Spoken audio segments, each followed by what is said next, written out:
Just letting you know this is only my spoiler first impressions of the episode. Check my pinned comment for a free gift related to this video.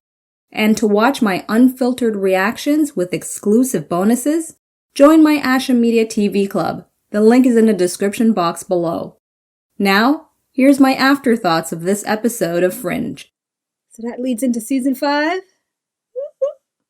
Okay, well, I have one more episode to watch, which apparently is the better tie-in. So there's only so much I guess I could say about this episode, but there's quite a lot of it. Because it really honestly finished really quickly than what I anticipated. The pacing was just perfect for it not to feel like a rushed ending, but also, yeah, just also very entertaining and everything. Okay, all right, so, excuse me. Okay, let's start from the beginning. Okay, let's go with the part where Walter is being shown the vision of the new world and the beast-like creatures to replace humanity.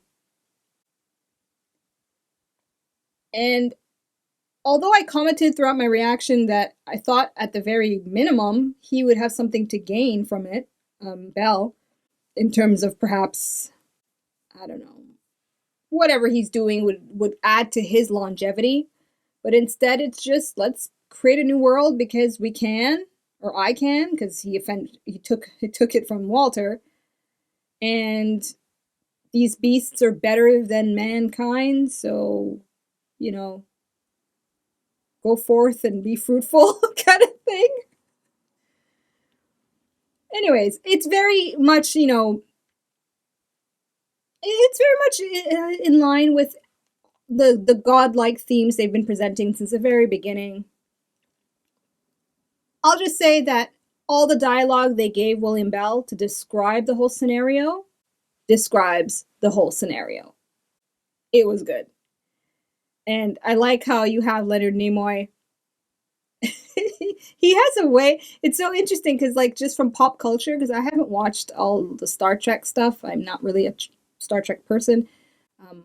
I've seen, like, clips of the older episodes. So that's kind of where I know him from. I think I did see the J.J. Abrams reboot movie when it came out, but I vaguely remember much, and he was in it. I remember that. And anyways, what I'm getting at is I'm not used to him in terms of watching all his work to compare the way he acts as William Bell versus perhaps other properties that many of you, I'm sure, have watched. It's just, I like the exuberance of it. Like that part where he's like, right. I don't know. It's a nice contrast. That's what it was. It was a nice contrast between what Walter was reacting or how he was acting and what he was doing. I really enjoyed that. And that he clicked the bell and he's a goner. Well, I guess to be seen again soon. All right, so moving forward. Now, the fact that it was all Walter's idea, they laid it out quite nicely that the clues were already there from the beginning. I'm just one of those viewers that haven't picked up on all those clues, although I'm sure if I look at all the comments, I reread them all from the very beginning, I'm sure I'll see some connecting dots with different comments consistent users that will leave certain comments. I'm sure it's there, but that is fine because, I mean, if I just tuned into the show with this last episode, I think they detailed quite enough with the flashbacks of everything. I mean, tell me if you agree. The way he summarized the whole situation with Walter, taking away his memories and everything, could have been just the one clip you would show someone if they needed to understand the whole situation. And I think that's quite well done. I don't mind it. Okay, let's move on to Peter and Olivia here. The scene where, actually no, let's go to Rebecca Mader, Jessica. I've said my 2 cents about that during my pause commentary about her, but I'm just glad to have seen her again as an actress. And the fact that she ended up being a devout follower of Belle, willing to go the distance, was quite convincing. But the part that really got my attention to start with is the runes. I forgot there was something. What'd she call it again?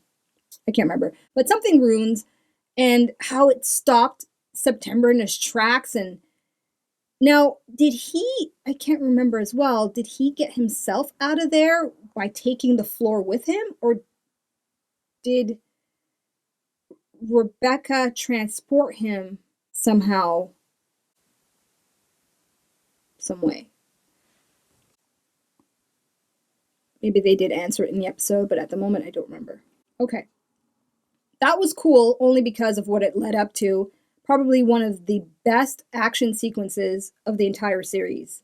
The most memorable, in my opinion. There's so much action in the show, and when they really do it, they really go at it with care.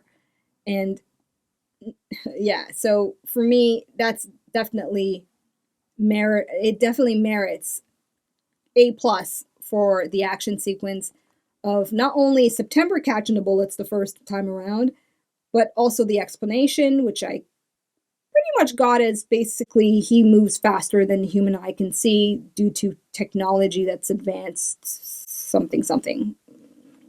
As Jessica said, tech. Advanced tech.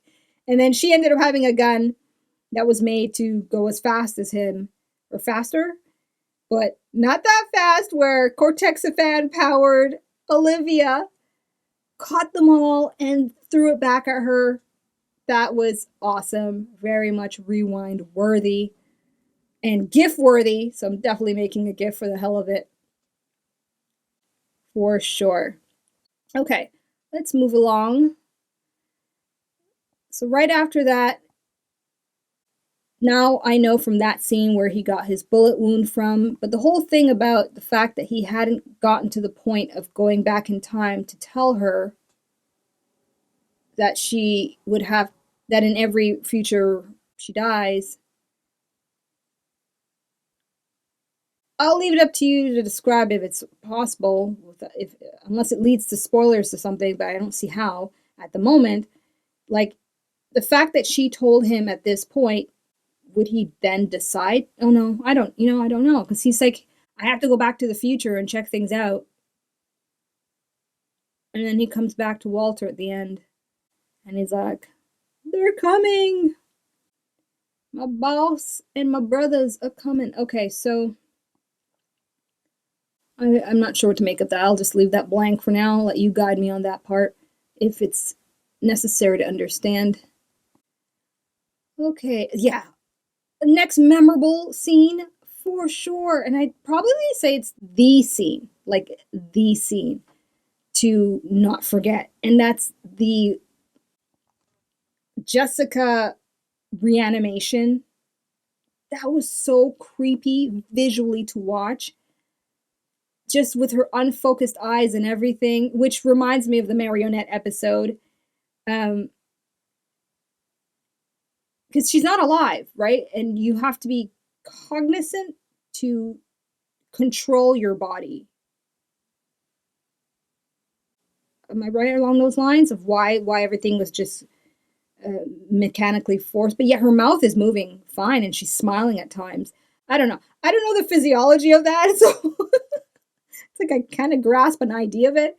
I'll let you explain it if you can. But that was the coolest, most freakiest, visually stunning part to watch, and how it went on, and it was creepy. Like, it was awesome. It was just awesome. And to see this actor deliver her performance with, I guess, CG onto her face with her eyes moving about the place like that. And I think at times her mouth looked like it was moving differently through CG. That was great. That was great. And then we have moments here with Nina and Olivia.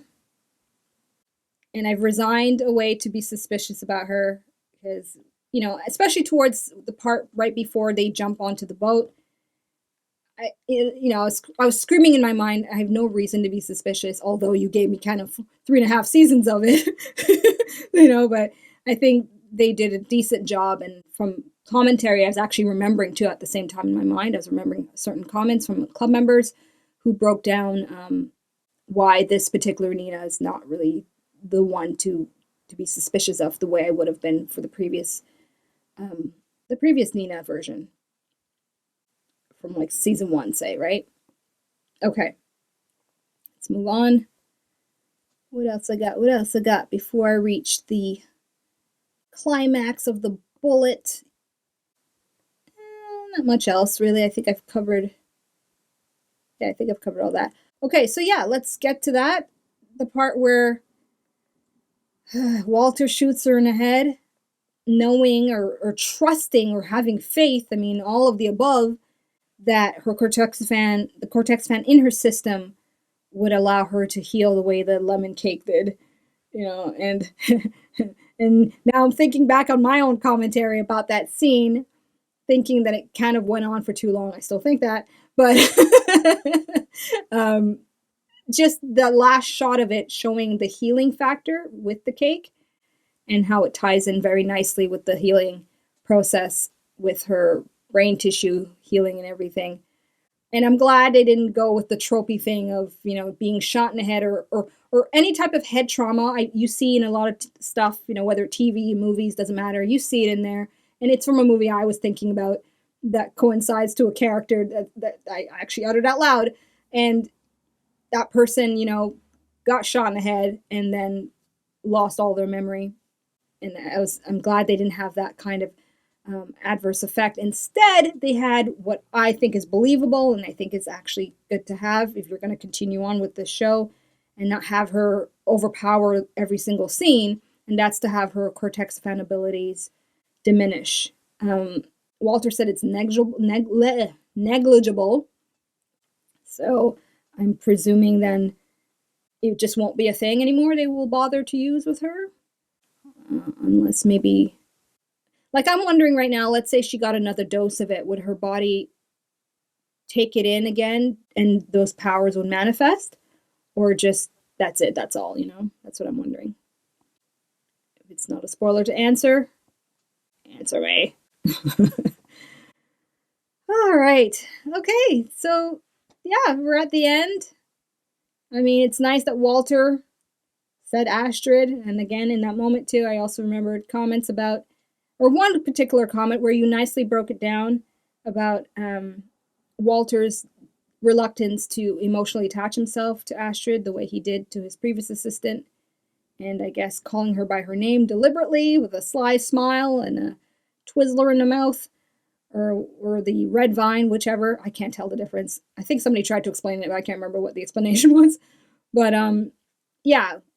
That was a nice moment, a very nice moment. And I'm glad. Another thing that this episode did very well is they didn't just, set it up where Astrid was kind of benched for the rest of the story, legitimately so, as I said, but they brought her back in to conclude the episode in a very beautiful way between her and Walter. I thought that was a great touch to it, because they could have easily not put a scene like that. They really couldn't have. But this show cares. These showrunners really care about the show and the story. So I'm very impressed with that. All right. Yeah. Okay, so we have the outcome here with all these animals, or hybrids. I'm just going to call them hybrids. They are in cryostasis. And of course, my imagination goes wild with, season 5. Let's defreeze them. Let them loose. See what kind of havoc they wreak from there. But we have General Broyles now. So he's upgraded in status. And the Fringe division has more money. So I'm automatically, as a viewer, thinking, okay, season 5, they're going to up their game when it comes to the Fringe tech, perhaps. That will be more enhanced. Maybe Walter will have more to play with in terms of gadgets and gizmos aplenty. Right? Okay. But more than anything, I think I'll end off with my favorite part in terms of the lovey-dovey Polivia moment. And that's where Olivia confirms her pregnancy. And it's a confirmation for me too, because I mean, when she did mention having a nursery, and yes, now I'm remembering a comment about that, where it was clarified that that was to show Peter, well, to show the viewer, and also for Peter, in the future timeline we saw her in that episode where he goes back. The finale episode of season 3. Yes, the finale episode of season 3. In that future, he saw she didn't want to have kids. She wasn't ready for all those reasons they stated. And in this case, that nursery line was her acknowledging that she was ready to start a family, and this is the confirmation of that family to start. So I'm thinking, oh God, I have all kinds of funny like moments I could see they can build upon with Walter, and she's like pregnant and getting ready to be a granddad and all that. Just all kinds of nutsy stuff with her being pregnant for the 5th season. Oh, okay. Anyways, 5 Asha emojis. My mood has definitely gone up, but I've been stifling coughs and sneezes that I feel the need to do because I'm on decongestant right now. So if there were moments where I just my face looked kind of weird, that's me like trying not to cough. Okay.